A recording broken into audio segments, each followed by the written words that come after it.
ஜெய் பீம் ஜெய் பீம் ஜெய் பீம் ஜெய் பீம் ஜெய் பீம் ஜெய் பீம் ஜெய் பீம். அனைவருக்கும் வணக்கம்.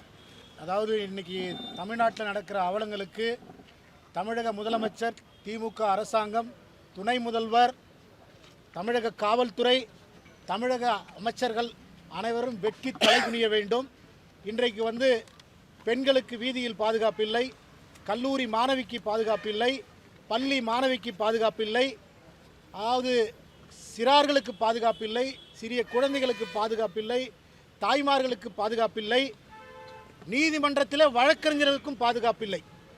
வழக்கறிஞர்களை வெட்டுவதும் கொலை செய்வதும், அப்பாவி இளம் பெண்களை, கல்லூரி பெண்களை, பள்ளி குழந்தைகளை கற்பழித்து சீரழிக்குவதும் தமிழகத்தில் தொடர்ந்து நடைபெற்று கொண்டிருக்கிறது. இந்த குற்ற சம்பவங்களில் ஈடுபடுபவர்கள் யார் என்று பார்த்தால் தொடர் குற்றங்களை புரிபவர்கள். இவர்கள் எப்படி சுதந்திரமாக இந்த தமிழகத்தில் சுற்றித் திரிகிறார்கள் என்று தெரியவில்லை. ஒவ்வொரு குற்றவாளிக்கு பின்னாலும் 10-20 வழக்குகள்.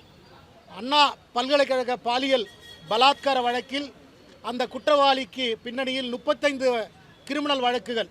தற்போது கோயம்புத்தூரில் நடந்த அந்த கல்லூரி மாணவி பாலியல் பலாத்கார வழக்கில் தொடர்புடைய அந்த குற்றவாளிகளுக்கு எதிராக ஏற்கனவே 4-5 குற்ற பின்னணி உள்ளது. இப்படி குற்ற பின்னணி உள்ளவர்கள் அனைவரும் சுதந்திரமாக இந்த தமிழகத்தில் சுற்றித் திரிந்து அப்பாவி இளம்பெண்களையும், பள்ளி குழந்தைகளையும், கல்லூரி மாணவிகளையும் கற்பழிப்பதற்காகத்தான் இந்த திமுக அரசாங்கத்தை மக்கள் தேர்ந்தெடுத்தார்களா? இதற்குத்தான் தமிழக ஆளுநர் இவர்களுக்கு ஆர்டிகல் 164 பிரகாரம் பதவி பிரமாணம் செய்து வைத்தார்களா? ஏன் இந்த அரசாங்கம் இந்த சட்டம் ஒழுங்கை கட்டுக்குள் கொண்டு வர முடியாத இந்த அரசாங்கத்தை, மக்களால் தேர்ந்தெடுக்கப்பட்ட இந்த அரசாங்கத்தை ஏன் ஆர்டிகல் 355 பயன்படுத்தி ஏன் ஆளுநர் அவர்கள் இந்த அரசாங்கத்தை கலைப்பதற்கு பரிந்துரை செய்யக்கூடாது? ஏன் அல்லது சட்டம் ஒழுங்கு சம்பந்தப்பட்ட, பெண்கள் பாதுகாப்பு சம்பந்தப்பட்ட, பள்ளி மாணவிகள் சம்பந்தப்பட்ட பாதுகாப்பு சம்பந்தப்பட்ட, கல்லூரி மாணவிகள் சம்பந்தப்பட்ட பாதுகாப்பு சம்பந்தப்பட்ட, குழந்தைகள் பாதுகாப்பு சம்பந்தப்பட்ட விஷயங்களாவது ஏன் இந்த அவசர நிலை பிரகடனப்படுத்தி ஏன் மத்திய அரசு இந்த துறையை ஏன் கையில் எடுக்கக்கூடாது? இதே நிலை தொடர்ந்து நடக்குமேயானால் இதற்கு யார் உத்தரவாதம் தருவது? அரசியலமைப்புக்கு அனைவரும் கட்டுப்பட்டவர்கள், ஆன்சரபிள், அனைவரும் பதில் சொல்லக்கூடியவர்கள். இந்த அதிகார பதவியில் இருப்பவர்கள் ஆளுகின்ற முதலமைச்சர், துணை முதல்வர், மந்திரிகள், கேபினெட் அமைச்சர்கள், காவல்துறை தான் இதற்கு முழு பொறுப்பேற்க வேண்டும். தொடர்ந்து குற்றச்சம்பவங்கள் நடைபெற்று கொண்டிருக்கிறது. குற்றத்தை கட்டுப்பாட்டுக்குள் வைக்க வேண்டிய காவல்துறை, குற்றம் நடக்காமல் தடுக்கப்பட வேண்டிய இடத்தில் இருக்கின்ற காவல்துறை ஒட்டுமொத்தமாக செயலிழந்து விட்டது. காவல்துறையை தன் கட்டுப்பாட்டில் வைத்துள்ள உள்துறை செயலிழந்து விட்டது. உள்துறையை தன் கட்டுப்பாட்டில் வைத்துள்ள முதலமைச்சர் செயலிழந்து விட்டார். அதனால் ஒட்டுமொத்த தமிழக மெஷினரி, அரசு எந்திரம் செயலிழந்து கிடக்கிறது. செயலிழந்து கிடக்கின்ற இந்த அரசு எந்திரத்தை பயன்படுத்துவதில் எந்த விதமான பிரயோஜனமும் கிடையாது. அதனால் இந்த அரசாங்கத்தை கலைத்துவிட்டு அவசர நிலையை பிரகடனப்படுத்தி சட்டம் ஒழுங்கை பாதுகாத்து மீண்டும் ஒரு தேர்தலை வைத்து மக்களின் வாக்குகளை பெற்று மீண்டும் ஒரு நல்லாட்சியை வர வேண்டும்.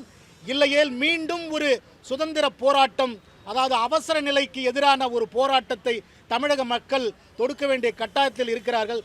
அதற்கு வழக்கறிஞர் பெருமக்கள் பெருமளவில் ஒத்துழைப்பு தர வேண்டும்.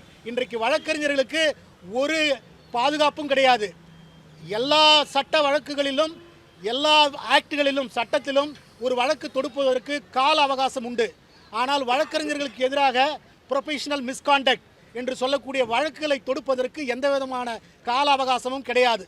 20 ஆண்டுகளுக்கு முன்பு அல்லது 30 ஆண்டுகளுக்கு முன்பு ஒரு வழக்கறிஞர் ஏதாவது துறை ரீதியாக, அவர் அலுவல் ரீதியாக ஏதாவது ஒரு தவறு நடந்திருந்தால், குற்றச்சாட்டு இருந்தால்,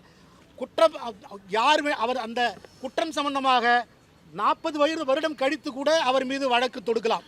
சட்டத்தில் இடம் இருக்கிறது. ஏனால் limitation, there is no limitation to initiate a professional misconduct. Disciplinary proceedings initiate பண்ணுறதுக்கு லிமிட்டேஷன் கிடையாது. ஸோ இதையெல்லாம் கொண்டு வரணும், சட்டத்தில் கொண்டு வந்து வழக்கறிஞர்களுக்கு பாதுகாப்பு கொடுக்கணும், அவர்களுக்கு உயிருக்கு உத்தரவாதம் கொடுக்கணும்.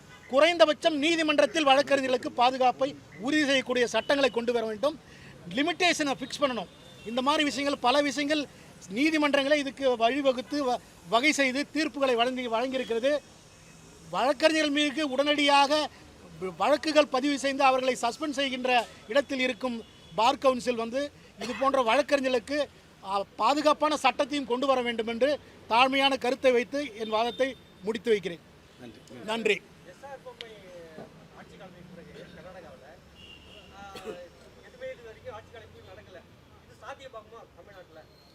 இல்லை, சாத்தியம் ஆகும்னு சொல்ல முடியாது. ஆனால் சட்டத்தில் இடம் இருக்குது. சட்டத்தில் என்ன இடம் இருக்குன்னா, ஆளுநர் வந்து ஒரு மக்களால் தேர்ந்தெடுக்கப்படுற ஒரு அரசுக்கு ஆளுநர் தான் ஆர்டிகல் 164 பிரகாரம் முதலமைச்சருக்கு பதவி பிரமாணம் செய்து வைக்கிறார். முதலமைச்சர் பரிந்துரையின் பேரெல்லாம் ஒட்டுமொத்த அமைச்சரவையும் அமைச்சர்களுக்கும் பதவி பிரமாணம் செய்து வைக்கிறார். அது எதுக்காக பதவி பிரமாணம் செய்து வைக்கிறார்னா, மக்களால் தேர்ந்தெடுக்கப்பட்டிருக்கின்ற அரசாங்கம் ஊழலற்ற ஆட்சியும் மக்களுக்கு நல்லாட்சியும் அரசியலமைப்புக்கு கட்டுப்பட்டு சட்டத்திட்டத்துக்கு உட்பட்டு அவர்கள் ஏற்கின்ற உறுதிமொழிக்கு ஏற்றவாறு அவர்கள் செயல்பட வேண்டும்.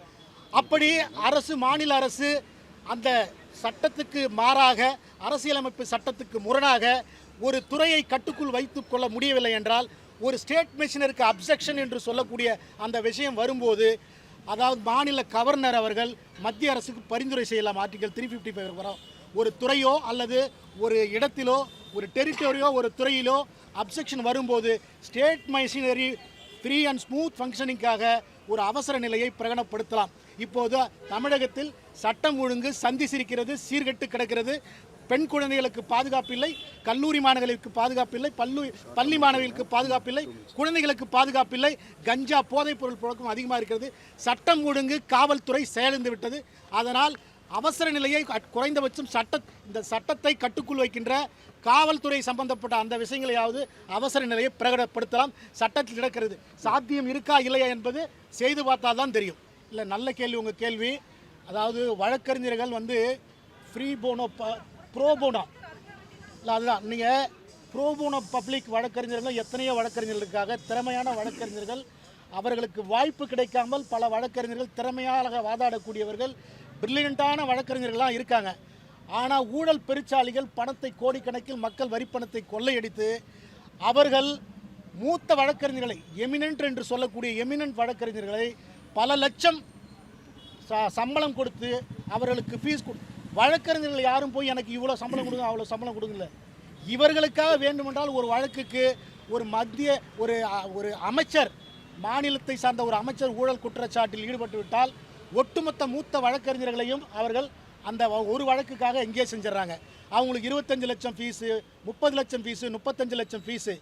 35 லட்சம் ஃபீஸ் வாங்குறவர் மட்டும்தான் திறமையான வழக்கறிஞர் அல்ல.